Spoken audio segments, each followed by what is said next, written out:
Con este primer capítulo empezamos un largo viaje entre estrellas y galaxias para descubrir el universo en que vivimos. Visitaremos naturalmente los planetas del sistema solar y sus satélites. Encontraremos en el camino cometas y asteroides. Observaremos las estrellas de galaxias que pueblan los espacios más lejanos. Intentaremos también comprender algunos de los fenómenos que todavía son en buena parte misteriosos.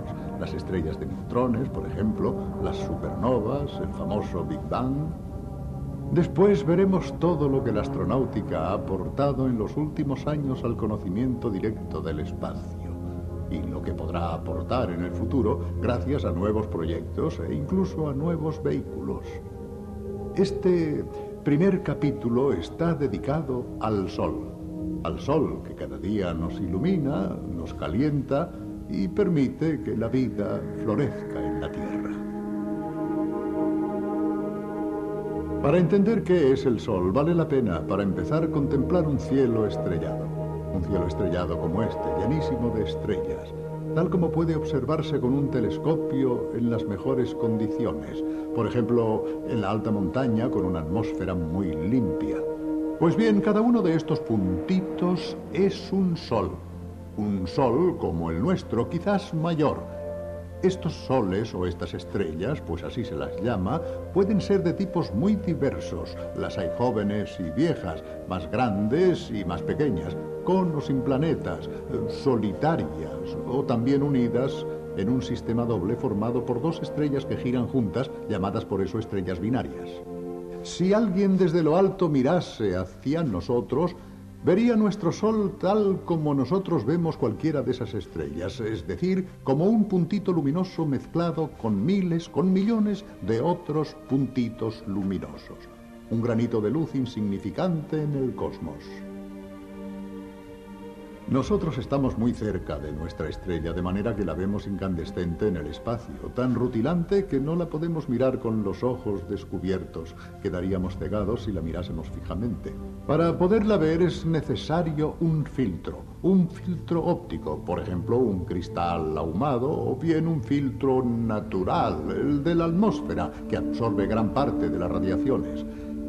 Pero, ¿qué es exactamente esta bola de fuego? ¿De dónde viene? ¿Y cómo se ha formado?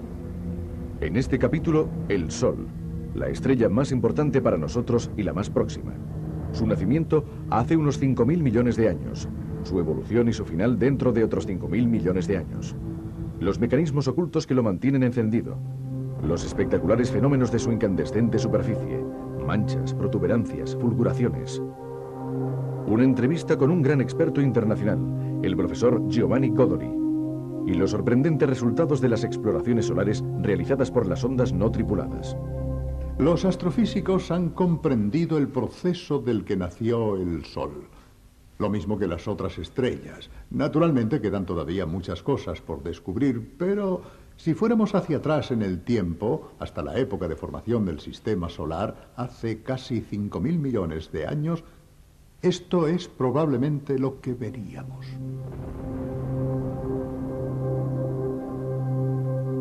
Así debía ser el sistema solar hace 5.000 millones de años.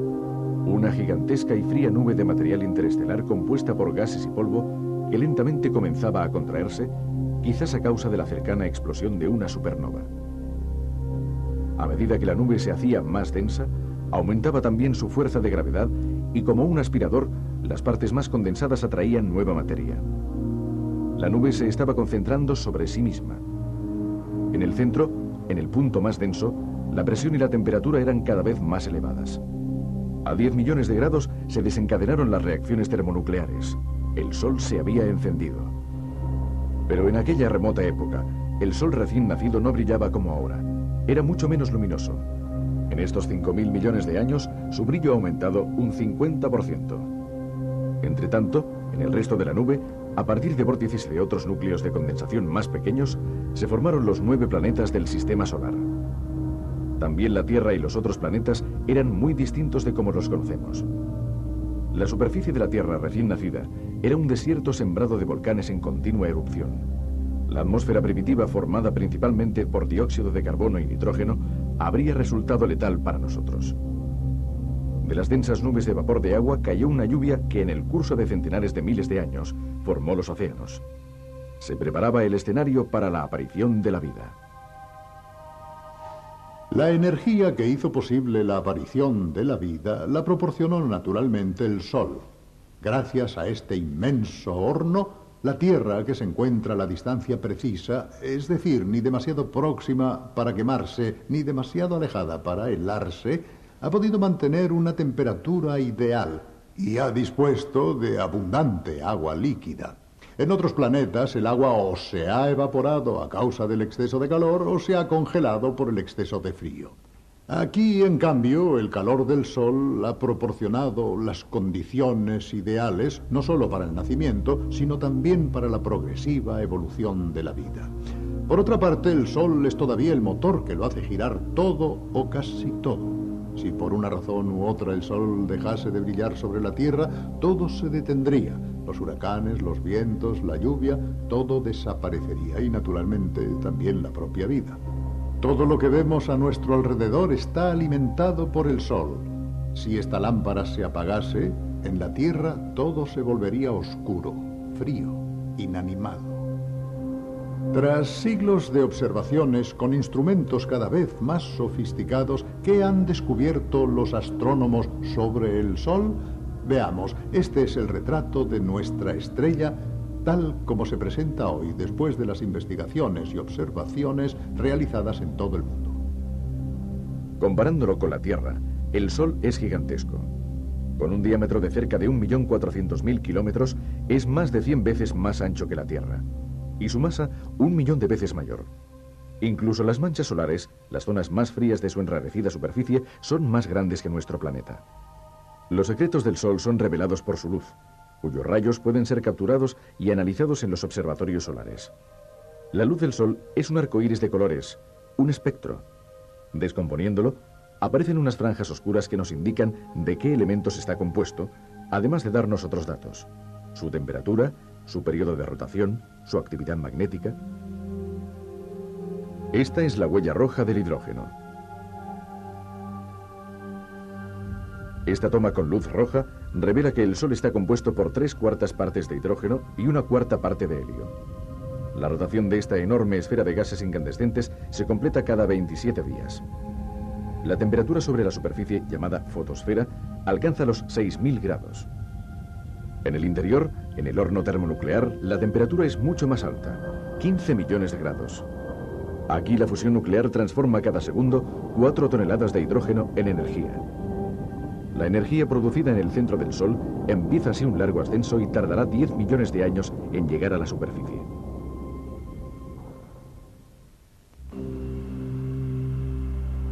También un eclipse total nos ayuda a estudiar el Sol porque hace visible su tenue atmósfera externa, llamada corona.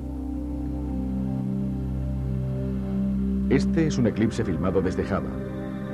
La Luna, que orbita alrededor de la Tierra, pasa exactamente por delante del Sol. La corona solo aparece cuando el eclipse es total.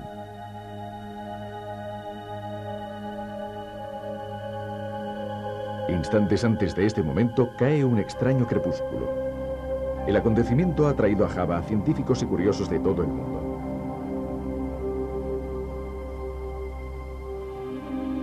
En este instante, la corona recuerda un anillo con un diamante. Ahora, la Luna cubre el Sol. Un cambio de exposición en la toma revela la corona en todo su esplendor.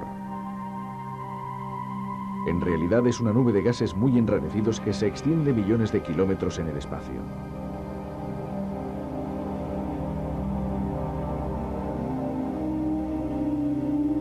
El eclipse total ha durado 5 minutos y 7 segundos. Un breve y precioso momento, ya que la corona es tan evanescente que solo es visible cuando se oscurece la luminosidad del Sol. En torno a esta estrella común, pero para nosotros importantísima, giran 9 planetas a diferentes distancias. El más cercano es Mercurio, a apenas 57 millones de kilómetros, un mundo desolado con la superficie torturada por cráteres. Después viene Venus, de dimensiones parecidas a las de la Tierra, pero permanentemente envuelto por una densa atmósfera de dióxido de carbono. A 150 millones de kilómetros, la Tierra, un planeta que conocemos bien. Desplazándonos más hacia el exterior, encontraremos Marte, el planeta rojo. Más allá de la órbita de Marte, la gran franja en la que orbitan los asteroides, piedras cósmicas de varios tamaños. Pasado el cinturón de asteroides, empieza el reino de los grandes planetas gaseosos. Júpiter, a casi 800 millones de kilómetros del Sol, el gigante del sistema solar, una inmensa esfera de gas en perenne agitación. A unos 1.500 millones de kilómetros, Saturno, el planeta más elegante, con su espléndido sistema de anillos. Y más allá, donde la luz del Sol llega muy débil, Urano y Neptuno, dos planetas gaseosos de aspecto muy similar. Y finalmente, a 6.000 millones de kilómetros, Plutón, un extraño cuerpo celeste parecido a un asteroide o a una luna escapada de algún planeta. El Sol ha sido desde la antigüedad el astro más estudiado y por otra parte ha sido el centro de muchos mitos y de muchos ritos religiosos. Precisamente por esta razón sus movimientos en el cielo le han convertido en objeto de incontables observaciones y mediciones de los que conservamos la huella en monumentos antiquísimos. Hoy varios observatorios del mundo siguen dedicándose al estudio del Sol, señal de que todavía quedan muchas cosas por descubrir. Visto desde la Tierra, el Sol es una fuente inagotable de fenómenos espectaculares e impresionantes. Existen las llamadas espículas, que aparecen como llamaradas de 10.000 kilómetros de altura. Son auténticas columnas de gases incandescentes que se proyectan en el espacio. Todavía más gigantescas son las protuberancias, que pueden elevarse más de 1 millón de kilómetros sobre la superficie solar. Se trata de chorros de hidrógeno y helio a temperaturas elevadísimas que pueden adoptar las formas más diversas, como columnas, puentes, olas e incluso arcos. Después están las llamadas fulguraciones, es decir, las tormentas magnéticas de la atmósfera solar, causadas por choques de polaridades magnéticas opuestas. La enorme liberación de energía, equiparable a 2.000 millones de bombas H de 1 megatón cada una estallando a la vez, determina una intensificación del viento solar que puede, a su vez, generar espectaculares auroras boreales o provocar interferencias en las conexiones por radio. Y después, naturalmente, tenemos las manchas solares, que aparecen y desaparecen siguiendo un ciclo muy preciso. En el observatorio de Arcetri, próximo a la ciudad italiana de Florencia, trabaja uno de los principales expertos mundiales en estos fenómenos tan espectaculares, el profesor Giovanni Godoli. Profesor, ¿por qué suceden estos fenómenos? Bien, todos los fenómenos que vemos en el Sol, manchas, protuberancias, fulguraciones, están determinados prácticamente por interacciones de campos magnéticos. Estos campos magnéticos están asociados a la existencia de corrientes en el Sol. El Sol, fundamentalmente la atmósfera solar, está formado por gas ionizado, es decir, gas electrizado. El movimiento de este gas es similar al fluir de una corriente eléctrica. Y a esta corriente eléctrica están asociados los campos magnéticos que determinan estos variados fenómenos. Lo cierto es que la peculiaridad de dichos fenómenos, su interpretación todavía no es definitiva, no es completamente concluyente. Trabajamos precisamente para obtener un cuadro general de todas estas manifestaciones, manchas, protuberancias, brillos, que juntas forman lo que llamamos regiones activas solares. Pero actualmente el Sol no se observa solo desde la Tierra, sino que cada vez es más habitual su observación desde el espacio. De hecho, la era de las ondas ha cambiado profundamente la astronomía. Desde los vehículos en órbita, desde los satélites y sobre todo desde las ondas dirigidas directamente hacia el Sol, nos están llegando nuevas imágenes y nuevos datos, y otros nos llegarán en breve gracias principalmente a 2 misiones. Veamos de qué se trata. El Sol está estrechamente vigilado. Decenas de observatorios terrestres y sondas espaciales lo tienen bajo control diario para seguir su actividad y entender mejor su funcionamiento. 2 extraordinarias misiones de la Agencia Espacial Europea, ESA, y de la NASA, están observando el Sol desde ángulos imposibles desde la Tierra. Ulises, la sonda lanzada en 1992, ha sobrevolado los polos norte y sur del Sol, regiones escasamente visibles desde nuestro planeta. Para alcanzar esta órbita, la sonda Ulises fue lanzada hacia Júpiter, donde gracias a un potente impulso gravitacional del planeta gigante, salió del plano en que orbitan los planetas y se dirigió hacia los polos del Sol. En las dos pasadas efectuadas en 1994 y en 1995, Ulises ha hecho algunos importantes descubrimientos. En los polos, el campo magnético es mucho más débil de lo que se esperaba. El viento solar, el chorro de partículas lanzadas continuamente al cosmos, se hace más intenso a medida que nos acercamos a las regiones polares. La sonda SOHO, en cambio, fue lanzada en diciembre de 1995 hacia el punto de Lagrange, el lugar a 1,5 millones de kilómetros donde la fuerza de atracción terrestre está en equilibrio con la del Sol. SOHO entró en órbita alrededor de este punto y desde allí observa constantemente el Sol. Estas son algunas de las sorprendentes imágenes que nos ha transmitido. La fotosfera, es decir, la superficie solar, en la que es visible la granulación formada por las columnas de gases que, como enormes bolas, suben desde las profundidades inferiores. En esta otra toma pueden verse incluso las corrientes de gas que recorren los estratos más externos de la superficie solar.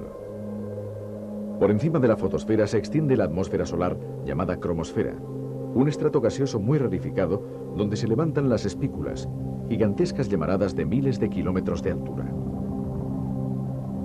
Al final, la capa más externa, la corona, se ha revelado ante los sofisticados instrumentos de la sonda euroamericana como una región muy turbulenta, incluso en periodos en los que la actividad solar está al mínimo. Imágenes espectaculares de nuestra estrella que nos permiten comprender incluso cómo serían vistas desde cerca las estrellas de otras galaxias y cómo funcionan. Hay algo acerca del Sol que siempre ha intrigado a los astrónomos, empezando por Galileo, que fue el primero en descubrirlo, las manchas solares. Son extrañas manchas que tienen un movimiento cíclico de aproximadamente 11 años, durante los cuales lentamente emigran hacia el ecuador para después desaparecer nuevamente. ¿Qué son? ¿Qué significan? Hoy la radioastronomía tiene la posibilidad de observar las radiaciones solares en frecuencias que antaño no nos eran accesibles y que nos permiten comprender mejor el significado de estas extrañas manchas. El Sol también puede observarse con rayos X blandos, es decir, los de energía más baja. Las imágenes obtenidas, la más pequeña es el mismo encuadre realizado con luz visible, ponen de manifiesto la intensa actividad que rodea las manchas solares. Las manchas solares son producidas probablemente por potentes líneas de fuerza magnética mezcladas y distorsionadas por la rotación diferencial del Sol. De hecho, el Sol da una vuelta cada 27 días en el ecuador, pero casi cada 34 en los polos, provocando un entrecruzamiento de las líneas del campo magnético. Y esto probablemente es la causa de las manchas solares y de otras espectaculares manifestaciones. Una toma más próxima nos permite observar las zonas oscuras formadas por las manchas solares. Las regiones luminosas están formadas, en cambio, por millones de bolas de gases incandescentes, cada una de las cuales mide unos 800 kilómetros de diámetro. Las manchas solares son oscuras porque son más frías, casi 2000 grados centígrados más frías que el resto de la fotosfera. El centro de las manchas se llama sombra y el borde penumbra. Estas manchas solares han sido filmadas con diferentes filtros. Aquí las vemos con la luz visible. Ahora con el rojo de la raya H-alfa del hidrógeno. Ambas imágenes muestran enormes arcos plegados alrededor de las líneas de fuerza del campo magnético. Una mancha se forma aproximadamente en 10 días y desaparece en 2 semanas. Pero en los periodos de baja actividad es posible que no se forme ninguna. Estos periodos suelen durar pocos años. No obstante, de los testimonios de los primeros astrónomos, se ha deducido que desde 1645 a 1715 no se observó ninguna mancha. Esta prolongada e insólita inactividad solar coincidió con un brusco enfriamiento del clima terrestre.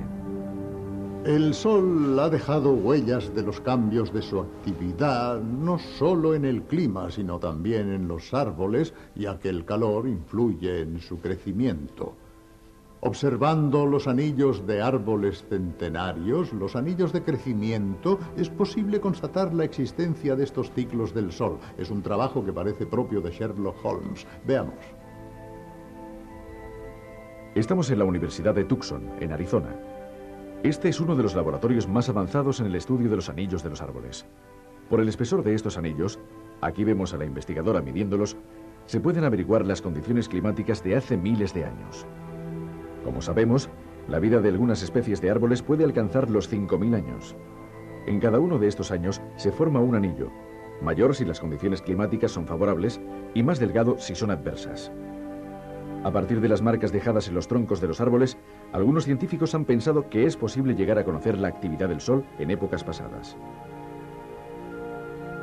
Aquí, un investigador de la Universidad de Arizona nos muestra cómo los anillos más finos que se acumularon a finales del siglo XVII señalan un periodo climáticamente desfavorable. Y efectivamente, sabemos por numerosos testimonios que aquella época fue de clima muy frío, hasta el punto de ser llamada la Pequeña Era Glacial. Por aquel entonces, los astrónomos que empezaban a observar el Sol advirtieron poquísimas manchas. Los anillos de los árboles pueden revelarnos variaciones pasadas de la actividad solar. Sin duda existen numerosos estudios y se han establecido muchas correlaciones entre el nivel de actividad solar y el espesor de los anillos de crecimiento de los árboles. Hablar de la influencia de la actividad solar sobre el clima es una cuestión muy delicada, porque debemos pensar que las condiciones meteorológicas de una región determinada están también condicionadas por fenómenos locales, por circunstancias locales como la estructura orográfica, como la vegetación. En cambio, es probable que existan correlaciones con fenómenos planetarios, como por ejemplo el número de ciclones que en un cierto momento afectaron a nuestro planeta. En efecto, todas las estadísticas en este campo han dado resultados positivos. De todas formas, aunque las investigaciones estadísticas sobre la correlación entre la actividad solar y las condiciones meteorológicas son muy numerosas, no hay datos seguros. Pero ¿cuánto tiempo seguirá el Sol brillando allí arriba? ¿Cuándo agotará su combustible ese inmenso horno que está ardiendo desde hace casi 5.000 millones de años? Bien, son preguntas a las que los científicos de hoy empiezan a dar respuesta. De hecho, estudiando la dinámica del Sol, pero también observando la evolución de las estrellas en el universo, pueden formularse hipótesis razonables sobre la vida y la muerte del Sol. Los tiempos, naturalmente, son muy largos, pero su evolución terminal será terrorífica. Oigamos.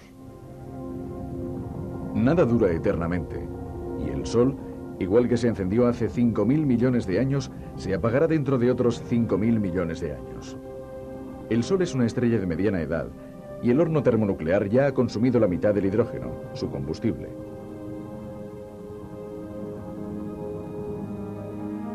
Cuando se acabe el hidrógeno, el Sol saldrá de la secuencia principal, la fase de tranquila estabilidad, para precipitarse en una turbulenta agonía. Apenas el horno termonuclear ya agotado empiece a apagarse, los estratos superiores comenzarán a caer hacia el centro. Esto hará aumentar la temperatura hasta 100 millones de grados y el horno se reavivará. Pero esta vez el combustible será el helio y no el hidrógeno. En el curso de estas transformaciones, el Sol se habrá convertido en una gigante roja y sus capas superiores, expandidas y enfriadas, alcanzarán la órbita de Venus absorbiendo este planeta. Visto desde la Tierra, el final del Sol será terrorífico. Una estrella roja ocupará más de un tercio del cielo, enviando sobre nuestro planeta un calor insoportable. Los océanos se evaporarán y la vida se acabará.